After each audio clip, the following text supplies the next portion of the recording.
La forme de la cellule dépend de la forme de la membrane, qui elle-même dépend des composants dans cette membrane. En particulier, plus il y a de cholestérol, plus la membrane est rigide, et elle dépend également de ses relations avec, à l'intérieur de la cellule, le squelette, que l'on appelle cytosquelette de la cellule. Alors la membrane est un phénomène dynamique avec des tas de changements de composants, et les composants à l'intérieur de la membrane peuvent bouger.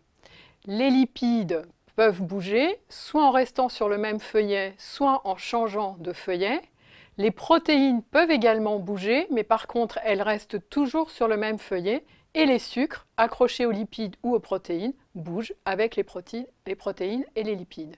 La membrane n'est pas quelque chose d'homogène. Il y a des zones particulières où on va trouver des assemblages de protéines et de lipides qui sont différents d'une autre zone de la membrane. C'est la raison pour laquelle on l'appelle une mosaïque fluide, donc avec cette notion d'hétérogénéité et aussi de mouvement des différents constituants.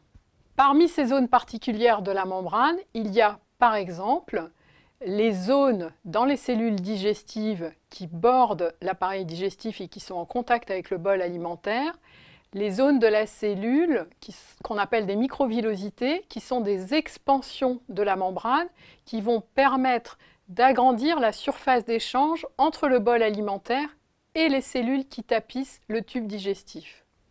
On trouve également sur d'autres cellules des cils ou des flagelles qui sont là aussi des expansions de la membrane, mais cette fois qui peuvent bouger et qui peuvent soit conférer à la cellule la possibilité de bouger, soit au contraire la cellule est immobile, mais le cil va permettre de faire bouger le milieu extracellulaire qui est à la surface de la cellule.